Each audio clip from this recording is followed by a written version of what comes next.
미가서 말씀을 통해서 작고 약함을 무기로 만들라, 이렇게 제목을 정해보았습니다. 작고 약함을 무기로 만들라. 앞을 볼 수 없는 시각장애를 갖고 있는 사람이 캄캄한 밤에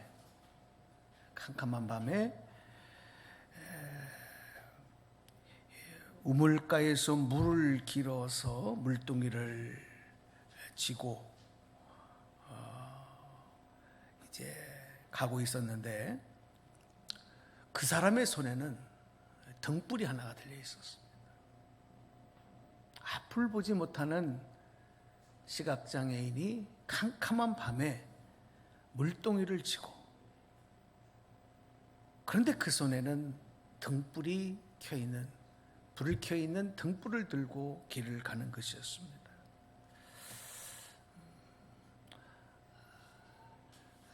길을 마주치던 한 사람이 이 사람의 모습을 보고 이해할 수가 없었어요. 야, 저 물동이도 힘들 텐데, 또 자기는 앞도 보지 못하는데 이 캄캄한 밤에 왜 등불에 불을 켜고 가는가? 그래서 왜 그렇게 힘들게 등불을 들고 갑니까? 하고 물어보았습니다. 그때 그 맹인이 이렇게 대답했다는 겁니다. 당신 때문입니다. 당신이 나와 부딪히지 않게 하려고 이 등불에 불을 켜고 들고 갑니다.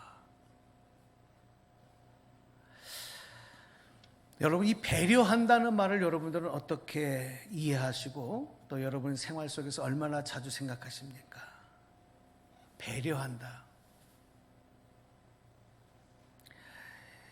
이 배려한다는 이 단어의 뜻을 우리는 다 잘 알고 있습니다. 남을 생각하고 남을 이해해주고 남의 입장을 존중해주는 거, 그게 배려한다는 말이잖아요.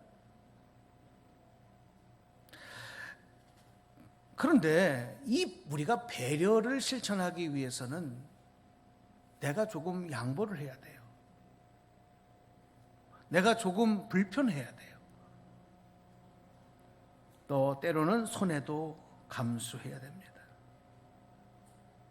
일반적으로 많은 사람들은 그렇게 생각합니다. 내가 행복하기 위해서는 남이 수고를 하고 남이 희생을 감수를 해야 내가 행복할 수 있다. 보통은 우리가 그렇게 생각들을 하지만, 반대로 내가 수고하고 내가 희생함으로 내가 행복할 수 있다, 그런 생각은 잘 하지 않습니다. 아마 우리 모두가 그런 경험은 다 있어요. 다른 사람을 도와주고 다른 사람에게 뭔가를 양보했을 때 나는 조금 힘들지만, 나는 조금 불편하지만 참 마음은 좋다. 참 마음이 좋다. 마음이 따뜻해진다. 그리고 좀 더 나아가면 행복감도 느낀다. 그런 걸 우리가 다 경험합니다. 그런데 그거를 실천하는 게 참 어려워요. 정말 지혜로운 사람은 남을 배려하는 일이 남을 위한, 다른 사람을 위한 일도 되지만 나를 위한 것이다라는 것을 알고 기쁨으로 행하는 사람이 지혜로운 사람인 겁니다. 그래서 우리 예수님께서 하나님 말씀을 보면 사랑의 계명을 가르쳐 주셔요, 제자들에게. 그런데 예수님은 이 사랑의 계명을 말씀하시면서 뭐라고 말씀하셨냐면, 내 이웃을 너희 몸과 같이 사랑해라. 이웃을 네 자신과 같이 사랑해라. 그렇게 말씀하셨거든요. 이 말은 무슨 말입니까? 남을 사랑하고 남을, 이웃을 사랑하는 일이 결국은 나를 사랑하는 것이 되고, 이웃을 사랑하는 것은 결국은 모든 사람이 그래서 더불어서 행복할 수 있는 길이다. 그게 바로 예수님의 사랑의 계명이거든요. 그래서 우리가 신앙생활을 하면서 하나님의 말씀대로 살아간다고 할 때 너무 막 크고 복잡한 그것 이전에 이렇게 작은 우리 삶에서의 작은 것들, 남을 배려하는 이런 것부터, 작은 실천부터 행함으로 이것이 하나님께 영광을 돌리는 삶이 되는 거구나. 내가 조금 불편함으로, 내가 조금 손해를 봄으로 다른 사람이 행복했다고 한다면, 다른 사람에게 도움이 됐다고 한다면 그것이 나에게도 도움이 되는 것이고, 이게 또 하나님께도 영광이 되는 것이고, 나와 너가 행복해지면 우리가 살아가는 이 사회 모두가 행복해지고 하나님께도 기쁨이 되는구나. 좀 우리가 신앙생활하면서 이런 내용들을 마음에 깊이 새기고 실천하기를 다짐하는 게 필요하다. 그런 생각을 해보게 됩니다. 그렇습니다. 인생을 지혜롭게 살아가는 방법은 아주 간단하고도 작은 실천 속에 있습니다. 정신분석학자로서 대가로 알려져 있는 이 알프레드 애들러라고 하는 박사님이 있습니다. 이분의 명성을 듣고 많은 이 환자들이 이제 이 박사에게 치료를 받기 위해서 찾아오게 되는데, 특별히 이제 우울증에 걸린 환자들이 이 박사의 명성을 듣고 많은 사람들이 멀리서도 찾아온다고 합니다. 근데 이 애들러 박사는 처음 찾아온 이 우울증 환자에게 똑같은 처방을 내린다는, 그 처방은 이렇습니다. 당신이 매일 아침 눈을 뜰 때마다 오늘은 어떻게 하면 남을 기쁘게 해줄 수 있을까? 그것을 먼저 생각하고 그리고 꼭 그것을 실천하십시오. 2주간 동안만 이 처방대로 당신이 실천한다면 당신을 괴롭히는 이 우울증에서 당신은 회복의 기쁨을 맛볼 것입니다. 여러분, 얼마나 참 쉽고 간단한 처방입니까? 비싼 돈 주고 멀리서 이 박사를 찾아왔는데 결국 내려주는 처방은 이거예요. 당신 눈을 뜨면 아침마다 어떻게 하면 남을 기쁘게 해줄 수 있을까? 그걸 생각하고 그걸 실천하라는 거예요. 2주 동안 그거를 실천하고 다시 찾아와라. 그런데 이 처방을 받은 환자들 중에는 속았다. 이분이 유명하다 그래서 뭐 특별한 처방을 내려줄 줄 알고 왔는데 이게 뭐냐? 이거 내가 다 알고 있는 내용 아니냐? 그러면서 속았다고 생각하고 돌아가는 사람이 있다는 것입니다. 물론 그들은 이 박사님의 처방을 실행하지 않겠죠.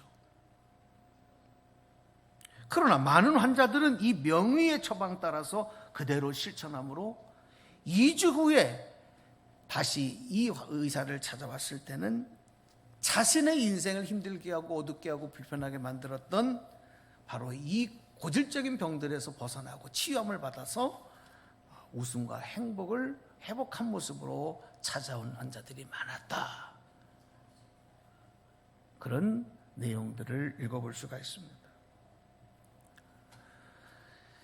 여러분, 작은 것을 무시하고 실천하지 않는 사람이 어리석은 사람이에요.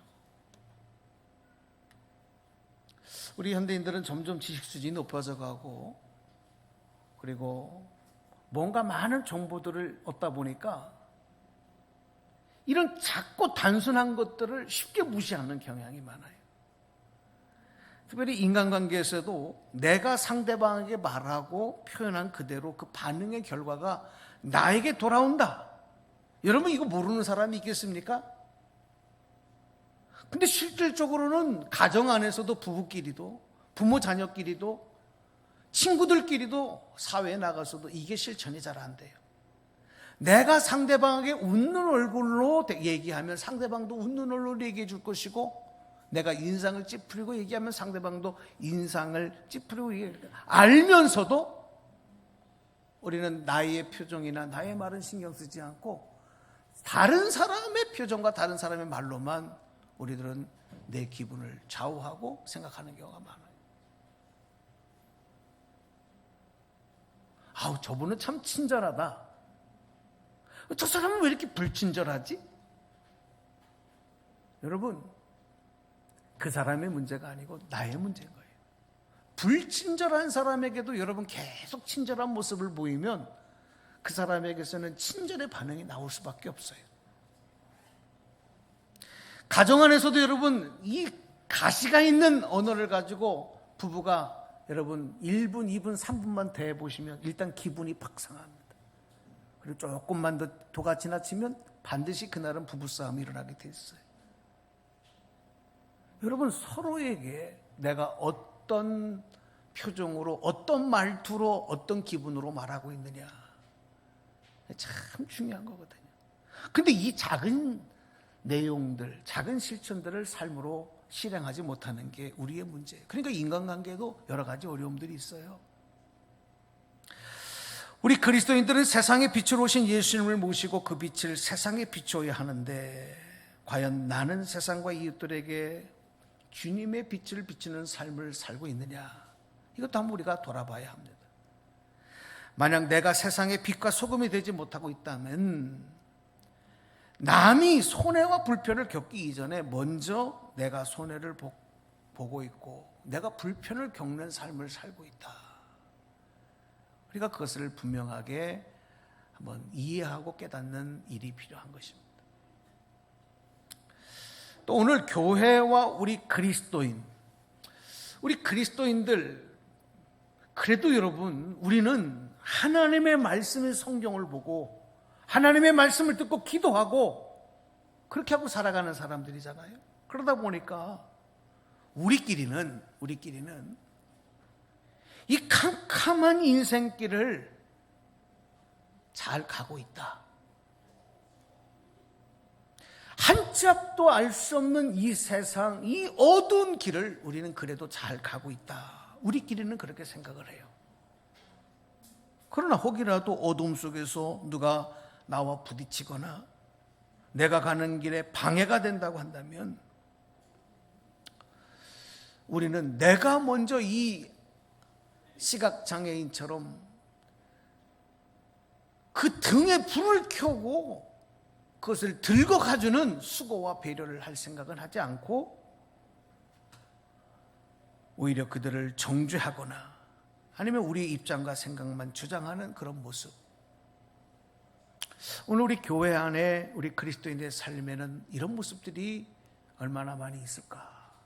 또 이런 것도 우리가 한번 깊이 생각하고 돌아봐야 되는 내용이다 하는 것입니다. 정말 우리가 나의 하나님으로 믿고 나의 모든 것을 책임져 주시는 하나님은 어떤 분인가? 여러분, 하나님은 작고 약한 것을 통해서 강한 것으로 역사하시는 분, 작고 약한 것을 강하고 단단한 것으로 만드셔서 역사하신 하나님, 그분이 바로 우리 하나님이신 줄로 믿으시면 우리 다 같이 한번 아멘 하시기 바랍니다. 하나님 그런 분입니다. 분명히 그러신 분입니다. 그리고 성경 말씀에 보면 정말 보잘것없는 사람들을 택하시고 부르셔서 위대한 인물로 만드시고 하나님 역사에 큰 사명을 맡기신 일들이 너무너무 많아요. 다 말씀드릴 수 없어요. 정말 부끄럽고 보잘것없는 가문에서 태어나 자란 사람을 위대한 하나님의 사람으로 만들어 사용하시고 그 가문을 영광스러운 가문으로 만드실 뿐만이 아니라 하나님의 놀라운 역사를 이루어가는 일들은 성경 온통 성경에 그런 이야기들 뿐입니다. 너무 부끄럽고 수치스러운 혈통. 그래서 때로는 성경에서 이런 사람들은 좀 안 나왔으면 좋겠다, 이런 사람들의 혈통은 그 영광스러운 거룩한 혈통 가운데서 좀 기록되지 않고 숨겨줬으면 좋겠다고 할 정도로 부끄럽고 보잘것없는 수치스러운 혈통, 그런 사람들을 통해서도 그들이 하나님의 손에 붙잡히면 하나님은 거룩한 혈통으로 바꾸셔서 거룩한 가문으로 바꿔가셔서 하나님 구원 역사의 당당히 중심에 서게 하시는 일들이 하나님 역사 속에는 군데 있다는 사실을 우리는 잊어서는 안 됩니다.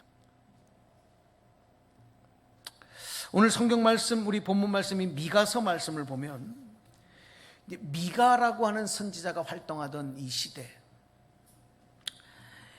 이스라엘이 이 남유다에서 활동하던 이 미가 선지자가 그 당시의 그 사회적인 상황, 역사적인 상황은 정말 힘들고 어려운 그런 정치적인 사회적인 상황 가운데 있었습니다. 바로 그런 때에 미가 선지자가 활동을 했거든요. 이 유다는 북이스라엘을 패망시킨 아수르의 압력을 계속해서 받고 있었고, 또 주변국의 이집트의 강력한 힘에 또 두려워 떨고 있었습니다. 그래서 이 남유다 안에는 마치 지금 우리나라의 모습을 보듯이 국론이 이렇게 분열되어져 있어요. 한쪽 편에서는 이 친아수르파들이 강력하게 득세를 해서 아수르와 손을 잡아야 된다. 또 한쪽에서는 이 친애굽을 해야 된다. 이 두 세력들이 정치적인 알력을 벌이고 서로 기득권 싸움을 하고 있었습니다. 그러다가 남유다의 우리 귀거리가 조금 익숙한 왕이죠. 히스기야 왕 때에 이 아세르 사네르 왕에게 이제 공격을 받고 유다가 46개의 성읍을 빼앗깁니다. 여러분, 그 나라가 얼마나 초토화되고 많은 피해를 입었겠습니까? 그러나 그들은 여전히 하나님을 의지하지 않습니다. 하나님 말씀을 들으려고 하지 않습니다. 주변의 강대국들의 눈치만 보면서 그들의 힘만 의존하려고 합니다. 이때에 미가 선지자가 그런 지도자들을 향해서, 그런 백성들을 향해서 하나님의 심판의 예고를 하는 것입니다. 자, 그런데 우리가 주목할 것은요, 이렇게 남유다의 처절한 패망을 예고하면서 동시에 이스라엘을 회복시키시려고 하는 하나님의 뜻, 다시 말해서 온전하게 다스리실 메시아, 다스리실 왕, 우리의 역사가 앞으로 큰 어려움을 당할 것이고, 이 나라가 초토화되고 망하고 다 앞으로 끌려가고 이렇게 될 것인데, 그러나 우리가 절망하지 말아야 될 것은 우리를 회복시킬 메시아가 오실 것이다. 그런데 그분이 어디에서 오시느냐? 베들레헴 에브라다에서 태어나실 것이다. 오늘 그 내용을 미가 선지자가 예고하고 있는 거예요. 자, 여러분, 오늘 이 미가 선지자 예고에서 우리가 주목할 내용이 있습니다. 자, 오늘 한번 말씀을 먼저 보겠습니다. 미가서 5장 1절 2절 다시 한번 말씀 보시고 읽어주시겠습니까? 딸 군대여, 너는 때를 모을지어다. 그들이 우리를 에워쌌으니 막대기로 이스라엘 재판자의 뺨을 치리로다. 베들레헴 에브라다야, 너는 유다 족속 중에 작을지라도 이스라엘을 다스릴 자가 내게서 내게로 나올 것이라. 그의 근본은 상고에 영원에 있느니라. 아멘. 베들레헴 에브라다야, 너는 유다 족속 중에 작을지라도, 유다 족속 중에 작을지라도 이스라엘을 다스릴 자가 내게서 내게로 나올 것이라. 여러분, 에브라다라고 하는 이 단어는 이 베들레헴의 옛 이름이에요. 이 베들레헴이라고 하는 그 단어는 떡집이라는 의미를 갖고 있잖아요. 그 베들레헴의 옛 이름이 에브라다예요. 그런데 미가 선지자가 이 베들레헴의 옛 이름을 붙여갖고 에브라다라고 하는 이름을 붙여서 오늘 베들레헴 에브라다야 이렇게 말하고 있는 이유, 지금 누구를 얘기하는데 무엇을 말하기 위해서 바로 이 어려운 역사에 이 어려운 나라를, 고통 가운데 있는 나라를 다시 회복시킬 메시아가 올 것이다 라고 하는 것을 얘기할 때 베들레헴 에브라다야 라고 얘기하고 있는 것은 바로 이 에브라다, 베들레헴, 이곳에서 다윗이 태어나고 다윗을 통해서 메시아 예수 그리스도가 오실 것임을 강조하기 위한 것입니다. 그런데 그것이 아주 초라하고 약한 곳이다, 이것을 지금 강조하고 있는 것입니다. 구약성경 사무엘상 17장 12절 이하에 보면 다윗의 가문을 소개하고 있어요. 그런데 이 다윗의 아버지가 이세 아닙니까? 이세. 이 이세를 뭐라고 소개하고 있느냐 하면 베들레헴 에브라 사람이라. 자, 여러분 앞에 우리 미가 선지자가 베들레헴 에브라다야라고 불렀던 바로 그 내용을 기억을 하시면서 사무엘서에서 다윗을 소개를 하는데, 다윗 가문을 소개하는데 다윗의 아버지 이세를 바로 베들레헴 에브라 사람이라. 근데 이 당시에 이세는요, 사무엘이 통치하던, 사무엘 왕이 왕으로 통치하던 이 시대에 성경에 뭐라고 기록하고 있냐면 이세는 나이가 많아서 늙었다. 그리고 이세의 아들이 8아들이 있었는데 8아들들 중에서 제일 약한 아들, 제일 어린 아들, 막내, 바로 그 막내 아들이 다윗이에요. 뭘 얘기하려고 하는 거냐? 이렇게 약하고 보잘것없는 동네에서, 보잘것없는 가문에서 약하고 초라한 나이가 많은 이세 8아들 중에 막내였던 다윗의 혈통을 통해서 온 인류를 구원하실, 이스라엘을 회복하실 예수 그리스도께서 태어나실 것이다. 여러분, 이 내용을 지금 예수님 태어나시기 이미 600여 년, 700여 년 전에 미가 선지를 통해 예언하고 있는 겁니다.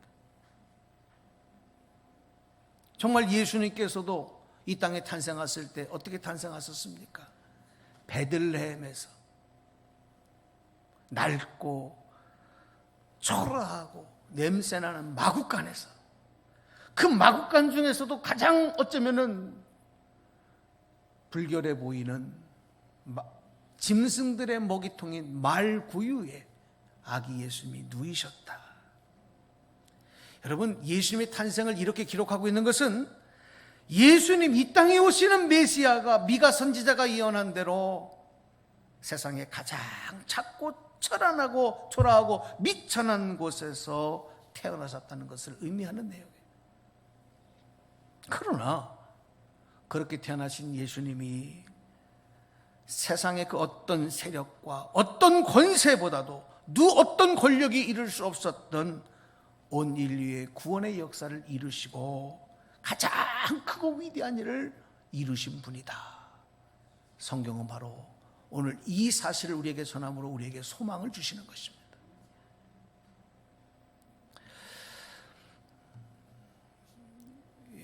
성경에 보면 룻기가 있어요. 룻기서가 있는데 룻기를 보면은 간단하게 말씀을 드리면 나오미의 남편인 엘리멜렉이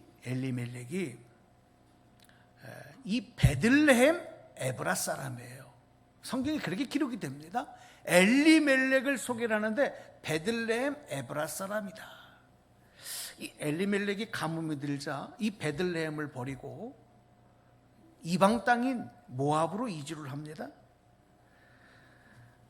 그런데 그 모압 땅에서 엘리멜렉과 2 아들이 모두 다 죽습니다. 그리고 나오미는 이방의 여인인 두 며느리와 함께 남게 되는데, 그 중에서도 나오미가 다시 베들레헴으로 돌아올 때는 이방인 며느리인 룻과 함께 두 과부가 빈털터리로 쫄딱 망해서 베들레헴으로 돌아온다는 얘기예요. 먹고 살 게 아무것도 없어요. 그래서 그래도 젊은 며느리가 자기 시어머니를 공양하기 위해서 미리삭이라도 떨어진 밑에 죽기 위해 밭으로 나가서 그것을 주워와요. 그러다가 이 가문, 몰락한 이 엘리멜렉의 가문을 회복할 바로 보아스라고 하는 사람의 눈에 들고 그와 결혼하게 되죠. 그리고 아들을 낳습니다. 그 아들이 누구냐? 그 아들을 통해서, 그 아들의 혈통을 통해서 하나님이 다윗이 태어나게 하셔요. 여러분 가만히 생각을 해보세요. 이렇게 작고 약하고 초라한 가문과 혈통이 어떻게 하나님이 영광스러운 구원의 역사를 이루는 가문으로 만들어 가시는 얘기, 이 이야기가 바로 룻기서 이야기예요. 이 베들레헴이라고 하는 성은 유다의 성읍 중에서도 굉장히 작고 초라한 성읍입니다. 성읍이라고 할 수 없을 정도로. 그런데 이 작고 초라한 성에서 세상을 구원하실 하나님의 아들 메시아가 오신다는 것, 우리 사람들은 작은 것보다 큰 것을 좋아하고, 그렇죠? 약한 것보다는 강한 것을 좋아해요. 키 작은 사람보다 키 큰 사람이 좋고, 그렇죠? 멋도 있고, 모든 사람들이 다 크고 강하고 화려한 것을 좋아합니다.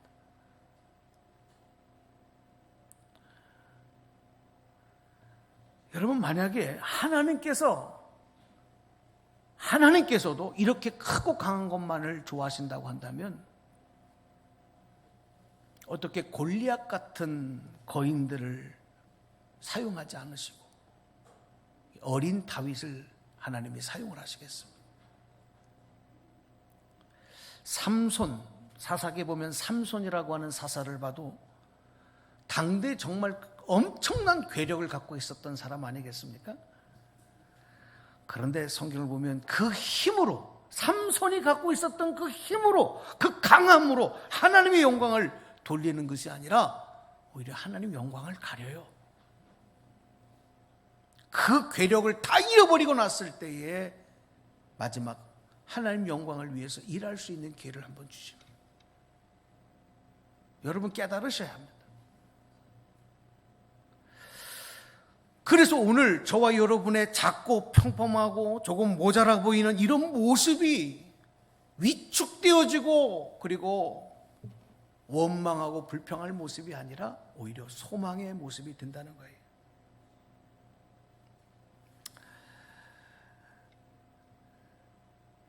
오늘 여러분의 믿음도 마찬가지예요. 나의 믿음이 약하다고, 나의 믿음이 작다고 여러분 위축되지 마세요. 오히려 하나님의 손에 잡혀 사용되기를 기도할 수 있다고 한다면, 하나님, 나는 지금의 믿음이 적습니다. 나는 지금 상황과 형편이 좋지 않습니다.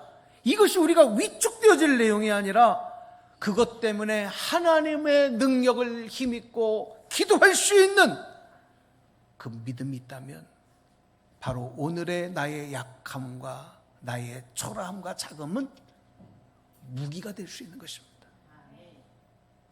여러분에게 그 믿음이 있기를 주님의 이름으로 축원합니다. 오늘 말씀을 맺어드리려고 합니다. 작고 미약함을 무기로 바꾸려면 가장 먼저 그래서 열등감을 버려야 합니다. 이번에 지난 한 주간 동안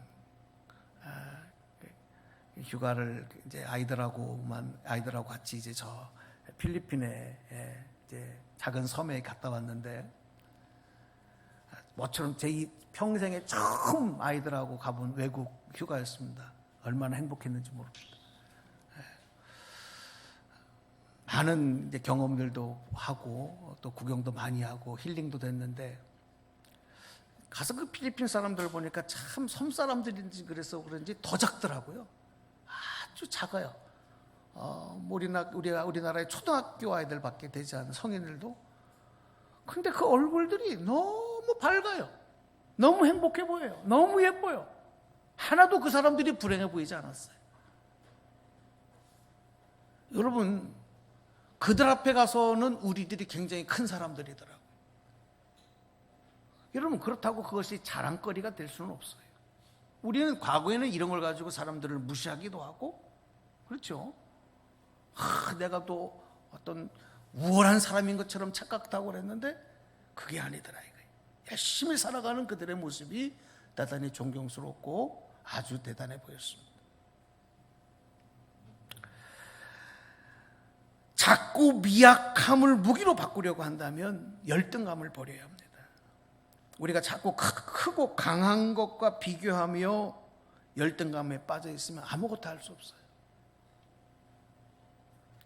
베들레헴은 이 성이라고도 부를 수 없을 정도로 작은 성이라고 말씀을 드렸고, 얼마 되지 않는 바로 옆에 가까운 거리에 이스라엘을 대표하는 예루살렘 성이 있었는데, 이 예루살렘 성은 이스라엘에서 가장 크고 화려한 성이었어요.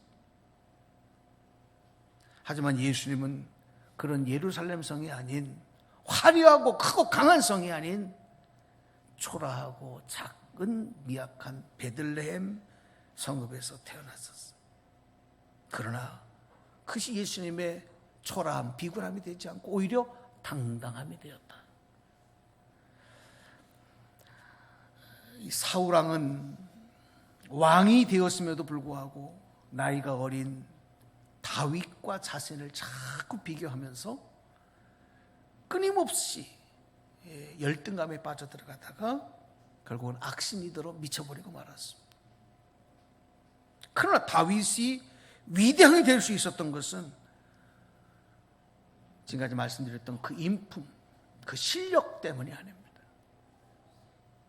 그는 초라한 사람이었고 연약한 사람이 분명했습니다. 그 가문도 보잘것없는 가문이었습니다. 그러나 하나님을 절대적으로 의지할 수 있는 그 믿음, 그러니까 다윗은 사자 앞에서도 곰 앞에서도 거인 골리앗 앞에서도 강력한 대적들과의 싸움에서도 오직 여호와 하나님의 능력, 여호와 하나님의 이름을 외치며 담대하게 나가 싸울 수 있었기 때문에 그런 백전백승하는 하나님의 마음에 합한 하나님의 사람이 되었던 것입니다. 오늘 여러분에게 이 다윗의 믿음,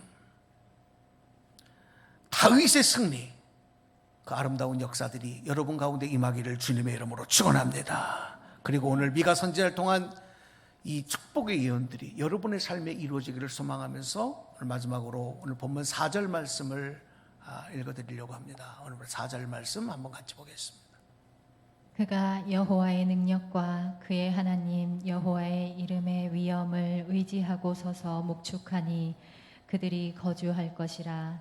이제 그가 창대하여 땅 끝까지 미치리라. 아멘. 사랑하는 여러분, 이 작고 약함의 무기가 되는 비결은 그렇습니다. 하나님의 능력과 하나님의 이름을 의지하는 것입니다. 그러면 하나님이 우리 안에 능력을 부어주셔서 크고 강하게 하시고 큰 일을 이루게 하신다. 여러분 이 사실을 꼭 마음에 새기시고 오늘 미가 선지자의 예언이 오늘 저와 여러분의 삶을 통해 그대로 성취되어지는 역사들 꼭 반드시 일어나게 되기를 주님의 이름으로 축복합니다. 기도하겠습니다.